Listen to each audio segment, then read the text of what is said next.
პირველ რიგში მოგესალმებით ყველას. Როგორც იცით, ამ პანდემიის გადამკიდე ჩვენ დავიწყეთ ონლაინ საჯარო ლექციების გაკეთება, რომელიც საკმაოდ წარმატებული და პოპულარული აღმოჩნდა, რადგან ყოველ შეხვედრაზე ძალიან ბევრი რაოდენობის მეცნიერები, პედაგოგები, გრანტიორები ესწრებიან, რაც ძალიან გვიხარია თავისთავად. ჩვენ თვის ბოლომდე ვგეგმავთ, რომ ამ ფორმატით გავაგრძელოთ, თუმცა 22-ში გვაქვს კონფერენცია, ხოლო მომავალი თვე ძირითადად უფრო ვორქშოპებს და საერთაშორისო კონფერენციებს დაეთმობა. მიმოწერა გვაქვს ახლა ჩინურ მხარესთან და სავარაუდოდ ძალიან დიდ საერთაშორისო კონფერენციას ვუმასპინძლებთ ონლაინ რეჟიმში, რა თქმა უნდა, რადგან ეხლა ჩინელების აქ სტუმრობა ბატონო გიორგი არც თუ ისე სახარბიელო სიტუაცია იქნება ნამდვილად წელს. მაგრამ ძალიან საინტერესო კონფერენცია იქნება, რომელსაც მოგვიანებით რა თქმა უნდა აუცილებლად გაცნობებთ. რაც შეეხება დღევანდელ ჩვენ შეხვედრას, სიმბოლურია, რომ ორ ძალიან მნიშვნელოვან საკითხს დაეთმო. ერთი თქვენ იცით, რომ დღეს არის მუზეუმების საერთაშორისო დღე და მეორე ქართული სამოსის დღეც არის და ორივეს გამაერთიანებელი არის გიორგი კალანდია, ასე ვთქვათ. შესაბამისად, გარდა ამისა, ჩვენ ძალიან ვამაყობთ, რომ გიორგი არა მარტო ჩვენი მეგობარია, არამედ ფონდის გრანტიორია და ძალიან ნაყოფიერი გრანტიორია, იმდენად რამდენადაც მან შეძლო, რომ ბრიტანეთის ბიბლიოთეკაში სამეცნიერო მივლინების პერიოდში ძალიან მნიშვნელოვანი დოკუმენტები მოეპოვებინა ქართული მეცნიერებისთვის და ამავე დროს თქვენ იცით როგორ თავდაუზოგავად ის მისი მუზეუმის საქმიანობის ნაწილში და ჩვენ დღეს წავიკითხე გიორგის პოსტი Google-მაც კი მიუძღვნა ამასთან დაკავშირებით და ეს არ შემილია რომ არ თქვა, რადგან მეც ვარ მისი თანამონაწილე, ასე ვთქვათ და აგერ ბატონი ჯაბა ერთ-ერთი ექსპერტი გახლდათ თავის დროზე და შესაბამისად ძალიან ვამაყობ ჩვენ ამ პროექტით. გიორგის და ქართულ ფონდის ძალისხმევით ჩარშან ჩვენ შევძელით უნიკალური თეიმურაზ მეორის პორტრეტი საქართველოში ჩამოგვეტანა. გიორგიმ ძალიან ბევრი იმუშავა იმასთან დაკავშირებით, რომ დაგვემტკიცებინა, რომ ეს იყო ანტროპოვის მიერ ორიგინალი შექმნილი, რომელიც თქვენ იცით, რომ იმ პერიოდის ერთ-ერთი უთვალსაჩინოესი რუსი წარმომადგენელია მხატვრობის და ვისაც ოდნავ მაინც გიყვართ მხატვრობა, თქვენ იცით, რასაც ნიშნავს ეს გვარი მხატვრობისთვის და აქედან გამომდინარე საქართველოსთვის ძალიან დიდი ღირებულება შეიძინა ამ ნაწილმა. მე ძალიან ვამაყობ იმითი, რომ შარშან ფესტივალზე გიორგის ორგანიზებით შევძელით, რომ სულ რამდენიმე პერიოდით, მაგრამ მაინც მოენახულებინა ბატონიშვილის სასახლე თელავში და ჩვენ შევძელით, რომ ორიგინალი გამოგვეფინა იქ ფესტივალის ფარგლებში, სამეცნიერო ფესტივალის ფარგლებში, ამიტომ ბევრს არ გავაგრძელებ. დღევანდელი ჩვენი შეხვედრა გიორგისა ეხება ქართველ მეფეთა და დედოფალთა ეროვნულ სამოსს. თქვენ იცით, რომ ქართველებისთვის ეს სამოსი გარკვეული ტიპის სიმდიდრის და ასევე ხელოვნების მაგალითი იყო და აქედან გამომდინარე განსაკუთრებით საინტერესო იქნება გიორგის მოხსენება ამასთან დაკავშირებით. ფორმატს რაც შეეხება, მე გთავაზობთ, რომ თავდაპირველად მოусმენთ გიორგის პრეზენტაციის ნაწილში და ამის შემდეგ რა თქმა უნდა შეგვეძლება ყველას როგორც ჩვეულ რეჟიმში ვმუშაობთ ხოლმე ნებისმიერი ტიპის შეკითხვა დავსვათ და გარკვეული ტიპის დისკუსიაშიც გადავზარდოთ. გიორგი, კიდევ ერთხელ უღრმესი მადლობა შენ ყველაფრისთვის, რასაც აკეთებ. მე კიდევ ერთი არ შემიძლია ახლა უცებ გამახსენდა და ეს უნდა ვთქვა. ჩვენ შევძელით ჩვენი ფონდის მხარდაჭერით, რა თქმა უნდა, და გიორგი ამზადებს ახლა დადიანების სასახლესთან დაკავშირებით. ქალბატონი რალის იცით თქვენ რომ წლების განმავლობაში მე და ბატონი ჯაბა გახდით შარშან და პრაქტიკულად შემოგვტირა იმასთან დაკავშირებით, რომ წლების განმავლობაში ჰქონდა მასალები დაგროვილი და ვერ გამოაქვეყნეთ დადიანებთან დაკავშირებით და ძალიან ვამაყობთ, რომ ჩვენ მალე ამას შევძლებთ. გიორგიმ უკვე გარკვეული პირველი პირები გამოაქვეყნა ამისი და ძალიან გვიხარია ამას სულ მოუთმელად ველით. გადმოგცემთ თქვენ და წარმატებებს გისურვებთ. უღრმესი მადლობა კიდევ ერთხელ. დიდი მადლობა ზვიად ასეთი შესანიშნავი აღგენისათვის, დიდი მადლობა ბატონ ჯაბასაც მხარდაჭერისათვის და საერთოდ დიდი მადლობა ფონდს ყოველთვის ყველგან ვამბობ ყველა ფორუმზე, რომ ფონდის ასეთი აქტიურობა ყოველ შემთხვევაში მე რაც ამ ფონდთან ურთიერთობა მაქვს არ მახსოვს და ღმერთმა 100 წელი შეგაძლებინოთ ეს აქტიურობა. მე რადგან სამოსს ეხება, ამიტომ ვიზუალური მასალა მოვამზადე და ამას გაგიზიარებთ, ყველა თქვენთაგანი ნახავს, დარწმუნებული ვარ, უკვე ხედავთ ამ მასალას. რომ თქვენთვის უფრო საინტერესო ყოფილიყო, ამიტომ გავაკეთე ასე. მოდი დავიწყოთ სლაიდების მიხედვით, მე თან გაჩვენებთ ამ სურათებს და თან თქვენ შეგექმნება წარმოდგენა, რაზე ვისაუბრებ. აი თქვენ ეკრანის მარჯვენა მხარეს ხედავთ ქსოვილის ერთ-ერთ უძველეს ნიმუშს, ის მე-5 საუკუნით, ძველი წელთაღრიცხვის მე-5 საუკუნით თარიღდება. ივანე ჯავახიშვილის აზრით, ქართველები ქსოვილის ერთ-ერთი უძველესი მწარმოებელი ხალხი იყო.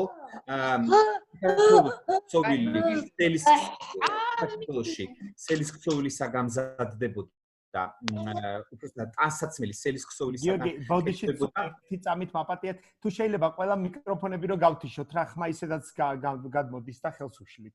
მადლობა. დიახ, ესე იგი, საქართველოში ივანე ჯავახიშვილის აზრით უძველესი ტანსაცმელი სელის ქსოვილისა გამზადდებოდა და ივანეს ეს მოსაზრება, ბატონ ივანეს ეს მოსაზრება უსაფუძო არ არის.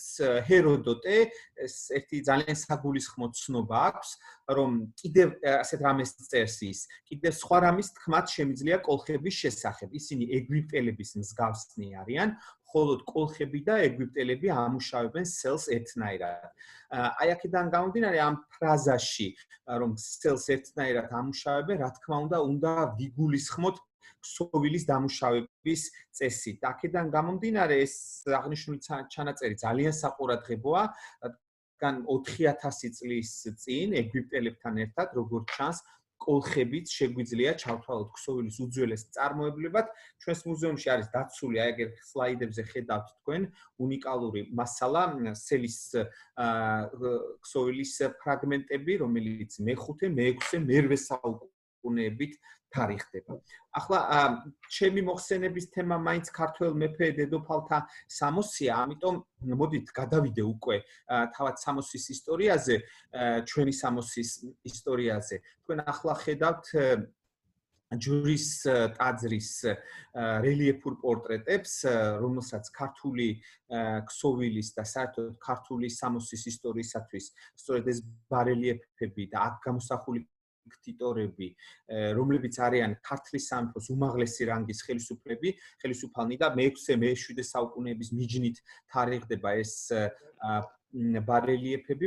მას ძალიან დიდი მნიშვნელობა აქვს ჩვენი სამოსის ისტორიისათვის. ახლა თქვენ ხედავთ ძალიან საინტერესო ბარელიეფია, ერთ-ერთი უძველესი გამოსახულება ქართული სამოსის ისტორიისათვის და დამეთანხმეთ, რომ ძალიან მოხდენილად აცვია ქტიტორს ეს ტანსაცმელი. თუ დააკვირდებით მას, ესე იგი, სქელი ქსოვილის გრძელი, აი შუათვებამდე როწდება ისეთი გამოყვანილი, კალთა გაფართოებული სამოსელი აცვია და აი აქ თქვენ ხედავთ ცრუ სახელოებს, რომელიც მერე ბოლომდე მე-19 საუკუნემდე ქართველებში არის ეს ცრუ სახელოებიანი სამოსი და აი თუ ყელთან დააკვირდებით საკინძით, იგივე ფიბულით არის შეკრული, სხვათა შორის ძალიან კარგად მოჩანს შარვალიც, აი თუ კარგად დავაკვირდებით და სხვათა შორის რაც ქსოვილზე დავიწყე მუშაობა, მას შემდეგ ვაკვირდები ხოლმე სამოს. აი შარვალი ძალიან კარგად მოჩანს, ის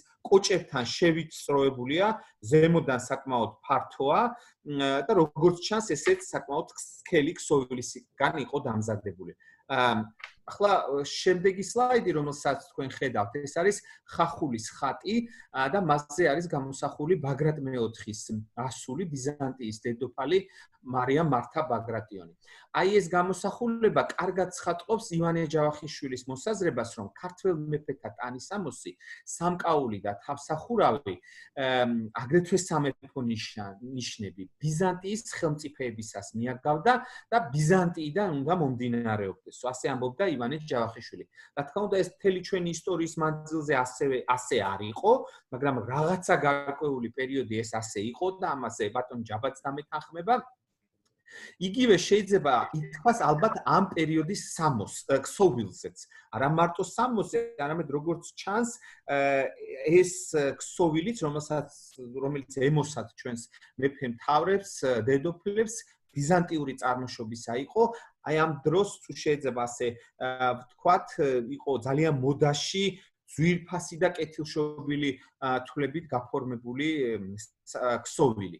ივანე ჯავახიშვილი კარგად აღნიშნავდა, რომ ბიზანტიის კეისრების სამეფო სამოსვლის კუთვნილებას ოქრონემსული, მოთვალული, გრძელი, მაგრამ ვიწრო ზოლის მსგავსად ნაკერი ფერად სარჩულიანი სამკაული შეადგენდა. ეხლა ცოტა გასაგებად ძნელია ვარიმღა ჩავამთავრებ ივანეს ამ ფრაზას და შემდეგ მიგახვედრებთ რაზეა საუბარი. ივანე ამბობს, რომ ესე იგი, აი ეს სამოსის ეს დეტალი, რომლის ერთი წვერსო ორსავე მხარზე მოიხვევდნენ, წელზე შემოხვევის შემდეგ მის მეორე წვერს მარცხენა მკლავზე გადაიდებდნენ. ბიზანტიაში ამ სამკაულს ლოროსი ერქვა, ლათინურად რაც ლორუმი იყო. ახლა ამისი გაგება ძალიან ძნელია რაზეა ლაპარაკი, მაგრამ მე აი ხა შემდეგ სლაიდს გაჩვენებ და ყველანი მიხვდებით, თითქმის ყველა ქართველ მეფის ფრესკას თუ შეხედავთ, აი თქვენ დაინახავთ ამ ხელზე გადადებულ ლამაზ დეტალს ქსოვილისას, რომელსაც ლორუმი ეწოდება. ეს აქვს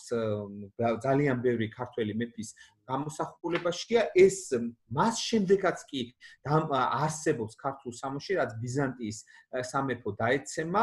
მე-16 საუკუნეა ეს საფარა ბაგრატ მესამის ფრესკა და ჩვენ მას აი ლორუმით წარმოდგენილს ვხედავთ.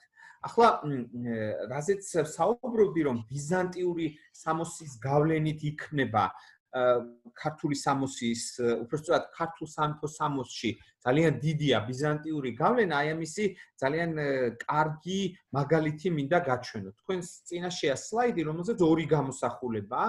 ერთი გამოსახულება არის ატენის სიონის მე-11 საუკუნის მეორე ნახევარი, პირობითად ის არის უცნობი დედოფლის გამოსახულება, ასე არის მიღებული, ხოლო მეორე მხარეს ხედავთ ბიზანტიის იმპერატორს ნიკიფორე მესამე ბოტანიაც და დედოფალ მართა ბაგრატიონს. ის მე-11 საუკუნის მინიატურაა, საფრანგეთში არის დაცული ეს მინიატურა. ახლა თუ თქვენ დააკვირდებით, აი მოდით ქართველი დედოფლის გამოსახულებას შევხედოთ, ესე იგი, აი ტანსაცმლის ქვედა ნაწილზე თქვენ ხედავთ ფარის მსგავს გამოსახულებას და ისეთი ლოგიკური თითქოს ფარი უკავია მას, ხოლო აი აგერ მართა მარიამს თუ შევხედავთ, აქაც მე-11 საუკუნის მინიატურაა, ნამდვილების, აი იდენტური რამ ხდება მის სამოსზეც, აი აქაც ხედავთ, რომ ფარის მსგავსი გამოსახულება. რა არის, რასთან გვაქვს საქმე?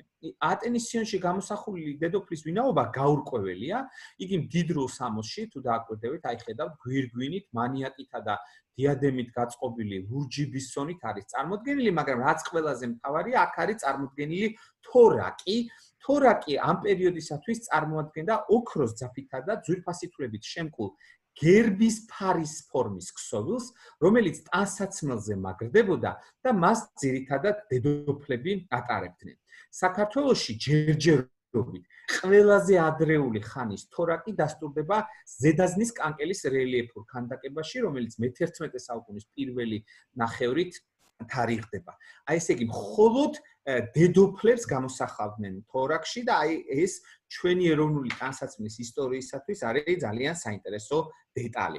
მე-11 საუკუნის ბოლოდან თორაკი ქრება მეფეთა სამოსში და როგორც გითხარით, ის დედოფალთა სამოსში მკვიდრდება.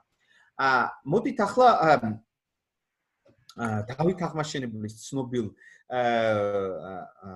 ფრესკაზე შევდეთ და მინდა გითხრათ, რომ ის რომ ჩვენს სამოსში, ჩვენი მეფეებისა და დედოფლების სამოსში ტანსაცმელი ბიზანტიური ფესვების არის, ეს განპირობებულია იმით, რომ მე-13 საუკუნეებში ბიზანტიურ სამყაროსთან პოლიტიკური თუ კულტურული კავშირები ძალიან დიდი იყო. ამიტომ ისევე როგორც ბიზანტიის იმპერატორების სამოსი, ქართველი მეფეების სამოსი შედგებოდა კვართისაგან, იგივე ბისონისაგან და დიადემისაგან.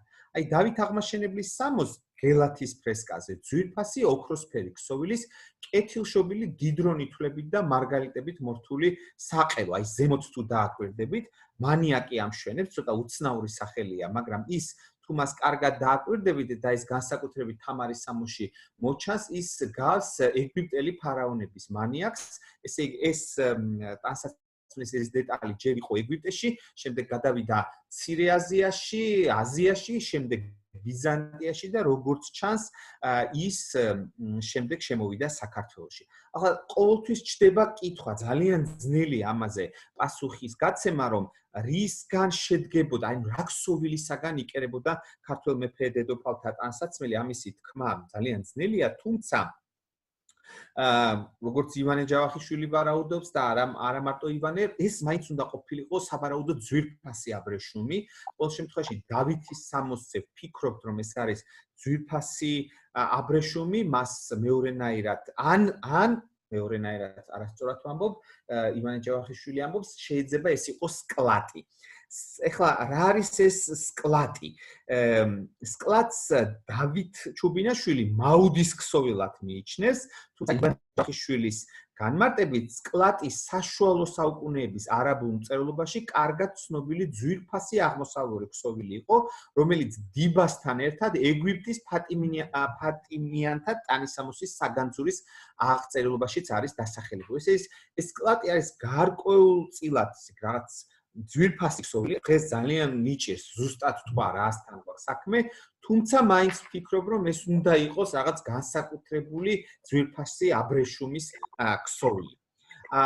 აი ყველა ქართველისათვის საყვარელი და საინტერესო და საფიცარი ფრესკა, ეს არის საქართველოს მეფე თამარი, სადაც იგი საზეიმო სამოსელშია წარმოდგენილი. აი მინდა უკან გადავალ, რამდენად თითქმის ერთი ეპოქა, მაგრამ უკვე განსხვავებულია სამოსი, აი დავითის სამოსი კი არის ძვირფასი, რა თქმა უნდა, ძვირფასი თვლებით გაფორმებულია, მაგრამ თამარის სამოსი ეს სიმრავლე განსაკუთრებული. ანუ სახელმწიფოს სიძლიერე ტანისამოსში ძალიან კარგად ჩანს.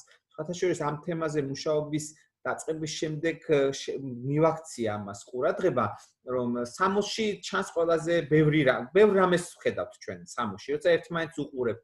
ერთმანეთის გემოვნებას ვხედავთ, ერთმანეთის ხასიათს ვხედავთ, განწყობას, ასე შემდეგ. ერთხელ სტრასბურგში მითხრა ერთ-ერთმა მეცნიერმა და ამის შემდეგ ჩავფიქრდი ამაზე, რომ სამოსი არის ყველაზე ძვირფასი, ინტიმური, ყველაზე ახლო ექსპონატი, იმიტომ რომ ისტორიული პირის სხეულთან სამოსია ყველაზე ახლოს, ჩვენ ბევრი რამ შეიძლება დაინახო.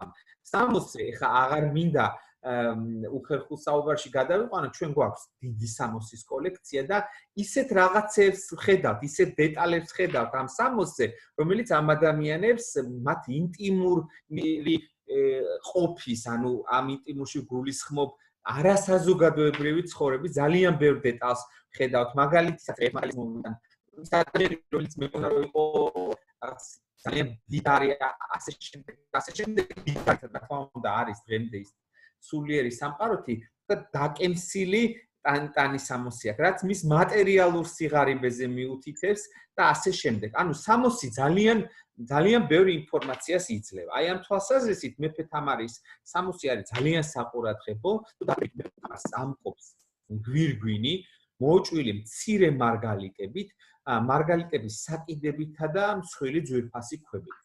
თამარის სამოსელით მარგალიტითაა მოკარგული, სამხრედა ლორონს თქვენ ხედავთ, ის ხელზეა გადაკიდებული, თეთრი ფერისა, სამხრეთზე კარგად მოჩანს მოოქრა, ეს ახლოს უნდა მივიდეთ ფრესკასთან, რომ ეს დავინახოთ და მეფეს აი აქ რაც საყურადღებოა, რასაც ვერ ვიტყვით გიორგი მესამის სამოსზე, მაგრამ თამარის სამოსზე ძალიან კარგად მოჩანს, თამარს აცვია ფეხზე წითელი წაღები. რაც ბიზანტიის იმპერატორებისათვის იყო დამახასიათებელი. და თამარის სამოს არ ვიცი მიგიქცევია თუ არა, მაგრამ სავარაუდოში აუცილებლად მიაქციეთ ამას ყურადღება, იმიტომ რომ ეს ფრესკის ქვედა რეგისტრშია, აი ბისონის ქვედა ნაწილი ნატიფად არის მოკარგული, აი ეს ნაწილი და როგორც მეცნიერები ვარაუდობენ, ეს ადგილობრივი წარმოების ქსოვილი უნდა იყოს და ნაკაბის ორნამენტაცია ძეგლებისა და ხატების გაფორმების ორნამენტაციას იმეორებს. ახლა კიდევ ერთ საინტერესო მომენტზე გავამახვილებ. ცოტა მეუხერხულება, როდესაც ბატონი ჯაბა აქ მას იმდენი ნამუშევარი აქვს და იმდენი რამ იცის მეფე თამარზე, რომ რა უნდა ვთქვა ახლა ახალი და განსაკუთრებული, მაგრამ მაინც მინდა მიაქციოთ აი თამარის ფრესკა ძალიან ახლოდან. აქ მე ვთქვი, რომ ფრესკა და სამოსი ძალიან ბევრი ინფორმაციას იძლევა ადამიანის პირადი ცხოვრების შესახებ და აი ეს ფრესკაც ამისი ძალიან კარგი მაგალითი. აი ვარძიაში გამოსახული თამარის ეს ფრესკა საყურადღებოა შემდეგით. აი თუ დააკვირდებით, ცუდად მოჩანს, მაგრამ მანდილი გვირგვინიდან პირდაპირ მხრებზე ეშვება თამარის მხრებზე. აი აქ მოჩანს ეს დეტალები, აი კარგად ხედავთ, დიდი საყურეები უკეთია მეფე თამარს. არ ვიცი, მიგიქცევიათ თუ არა ყურადღება, აი ლოყის ზემოთ თმის ყულულებიც კი მოჩანს, აი აგერ ჩანს მისი თმის ყულულები, რაც მიმანიშნებელია იმისა, რომ თამარი გამოსახულია გათხოვებამდე. ესე იგი, ქალები გათხოვების შემდეგ ყოველთვის გამოისახებოდნენ ყელფარვით, მანდილი მათ უფარავდა ყელს, ხოლო თუ ქტიტორი გამოსახულია ისე დაუფარავი ყელის გარეშე, თქვენ პირდაპირ შეგიძლიათ მიხვდეთ, რომ ის არ არის გათხოვილი და ის არის სწორედ ესე ქალიშვილობის პერიოდში დახატული. აი თამარის ფრესკა ამ შემთხვევაში ძალიან საყურადღებოა, რადგან იგი აქ გამოსახულია 1185 წლამდე. ახლა მე რომ მართალს ვამბობ და არ არის ეს თქვათ ჩემი ვარაუდი, აი შემდეგი ფრესკა მინდა გაჩვენოთ.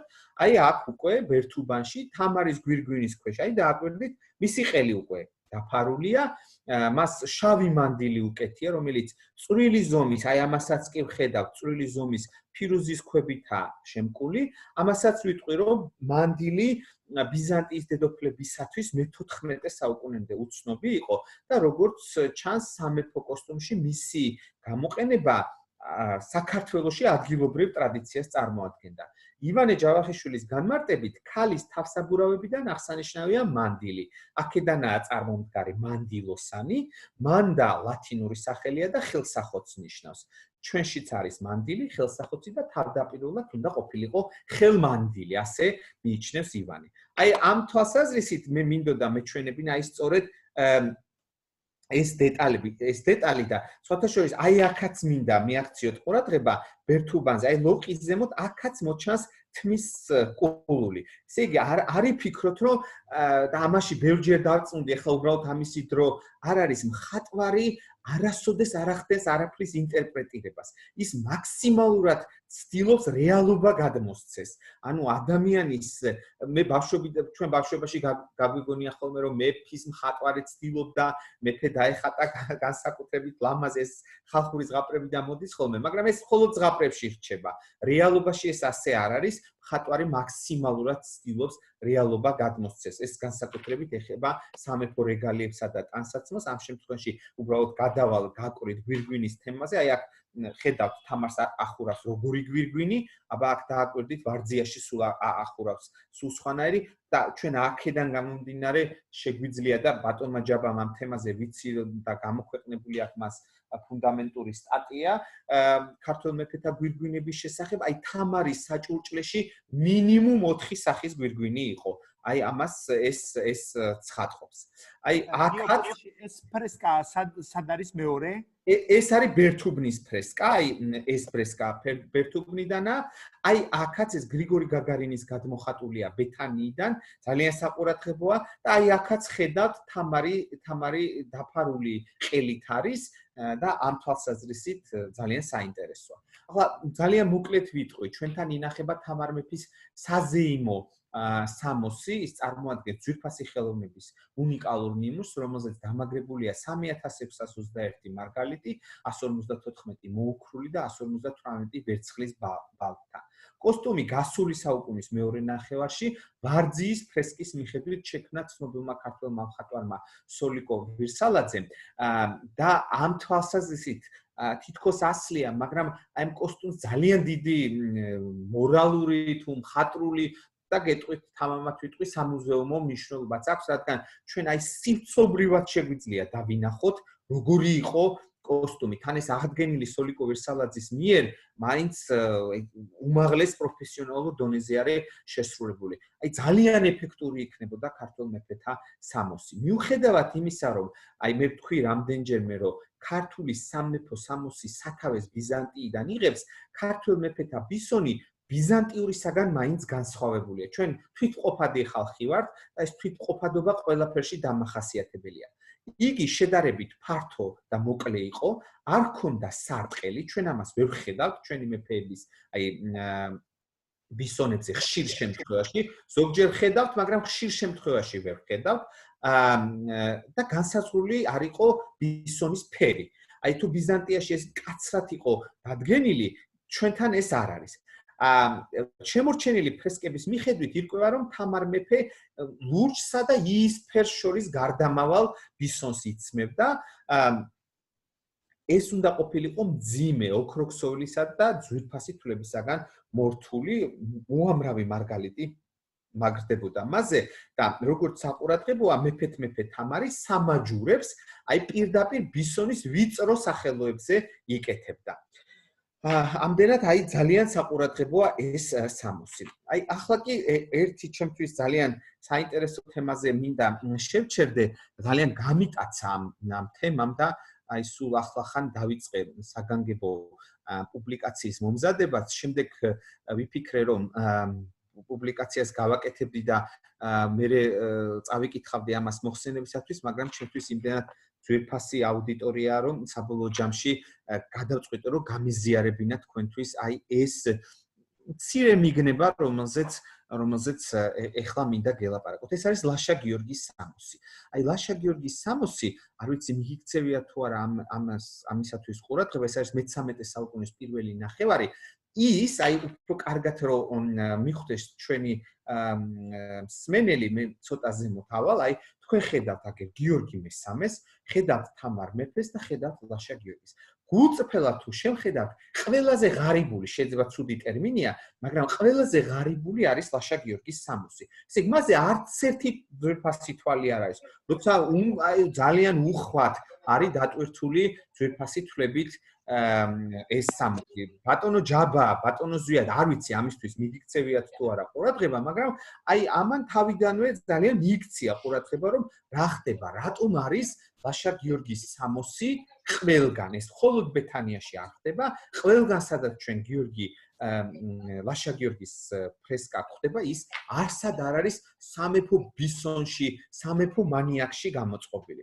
აი ამიტომ ერთი პერიოდი გაჩნდა მოსაზრება, რომ მე-13 საუკუნის პირველ ნახევარში საინტერესო ტენდენცია გამოიკვეთა ასეთი დარჩა შთაბეჭდილება, რომ თითქოს ქართული სამოხელეო შესამოსელი ქუდის გარდა ძალიან ემსგავსება მეფის ტანსაცმელს. უფრო სწორად რო ვთქვა, სამეფო სამოსი ხდება აი სამოხელეოს დარი, სუბუქად სატარებელი და ნაკლებად პომპეზური. აი თუ ადრეულ პერიოდში ქართველი მეფეები, ბაგრატ მე-3, გიორგი მე-3, დემეტრე პირველი, დავით მე-4, ძირითადად მძიმე ქსოვილებით შეკერილ ძვირფასი თვლებით უხვად დატვირთულ ბისონებს ატარებდნენ, იგივეს ლაშა გიორგის ფრესკაზე ვერ ვხედავთ. ძალიან ბევრი ფიქრის შემდეგ ძალიან მოკრძალებულად ვიტყვი, რომ ჩემის აზრით ეს განპირობებულია იმითი, ვიტყვი ეს რამეს, რომ ჩვენ გვაქვს ლაშა გიორგის 3 ფრესკა, ეს არის ყინწვისის, ბერთუბნისა და ბეთანიის, არც ერთ ფრესკაზე ლაშა გიორგის სამეფო ბისონი არ აცვია. და აი განსაკუთრებით ბეთანიის ფრესკაზე, როცა იგი რიგის ბოლოში დგას, ბაბუისა და დედის გვერდით, ყველაზე ესეთი სადაა მისი სამოსი. აი ჩვენის აზრით ჩდება მოსაზრება, რომ ლაშა უფრო საუფლისწოლო სამოსშია წარმოდგენილი და ეს არ არის მეფეთა სამოსი, არამედ ეს არის საუფლისწოლო სამოსი, ანუ პრინცების სამოსი, ბატონიშვილების სამოსი. ეს საქართველოში უნდა ყოფილიყო ჩვენი აზრით, ისევე როგორც ევროპაში არსებობდა უფლისწულის ინსტიტუტი.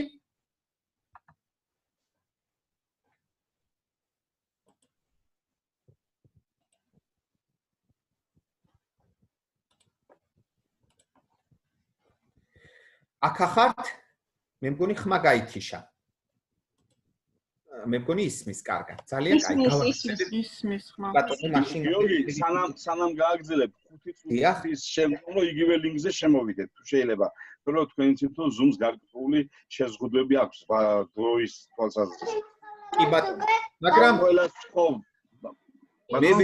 მე ვეცდები მაქსიმალურად რომ დროში ჩავეტიო. არა, არაფერი არ არის. ნუ ჩვეულებრივად კი ბატონო. წუთი დარჩა უბრალოდ გაგთიშავს და მე კიდე შემოვიდეთ.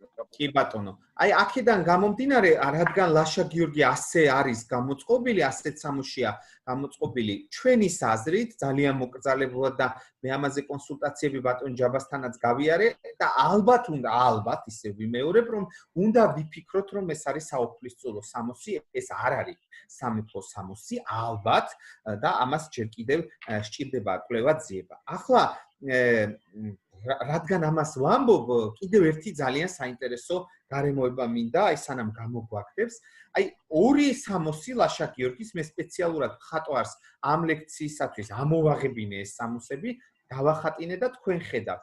აი აქ ჩვენი ლაშა გიორგი ეს სამოსი არის მისი ბერთუბნის სამოსი და მეორე სამოსი, რომელიც არის წარმოდგენილი იმ ფრესკაზე ლაშას თავი აღარ მოჩანს, ეს არის ყინწვისის ფრესკა ბოლოში დგას. აი თითქოს ჩვეულებრივი სამოსია ისეთი, სამოხელეო სამოსი, მაგრამ მინდა დააკვირდეთ ერთ ფრაგმენტს, რომელიც მხოლოდ ლაშა გიორგის სამოსი არის. აი ეს მართკუთხედად ამოჭრილი, აი აგერ თქვენ ხედავთ კალთის ბოლოში, მართკუთხედად ამოჭრილი ფორმა. აი ისე ვიმეორებ, რომ ხატვარი ყოველთვის ცდილობს რეალობა გადმოსცეს. აი წარმოიდგინეთ, ბერთუბანში ხატვარი ხატავს ლაშა გიორგის აი ასეთი მართკუთხედად ამოჭრილი კაბით და ყინწვისის მხატვარიც ლაშა გიორგის ხატავს აი ასე მართკუთხედად ამოჭრილით. ბერთუბანში ამას ვერ ხედავთ. ბერთუბანში ლაშა გიორგის აბსოლუტურად სხვანაირი სამოსი აცვია. აი რასთან გვაქვს საქმე? რაშია საქმე? ივანე ჯავახიშვილი მათ სხვათა შორის გენიოსი იყო ივანე ჯავახიშვილი. ესე იგი არ დარჩა თემა, რომელსაც მან ყურადღება არ მიაქცია. ესე იგი ძნელია ხოლმე იპოვო რამე ისეთი, რაზეც ივანე ჯავახიშვილმა არ გაამახვილა თავისი ყურადღება. აი ივანე ჯავახიშვილი წერს, რომ ეს თითქოს კაბა და ძალიან კარგი ტერმინი აქ დამკვიდრებული, ეს ან კაბაჩა უნდა იყოს. უფრო საფიქრებელია, რომ ეს არის კაბაჩაო, რომელიც მარტო მეფეთა ტანისამოსი არ იყო. ეს ტანისამოსი წინ იკვრება, დამახასიათებელია ორკავიანი გადასაკარავი და უცნაურად ამოჭრილიაო. აი ხა როცა ეს ივანეს ეს მოსაზრება წავიკითხე, ჩავთვალე, რომ დამკვიდრდეს ეს ტერმინი, ნამდვილად ეს არის მეფეთა კაბაჩა, რომელიც ლაშა გიორგის ჰქონდა.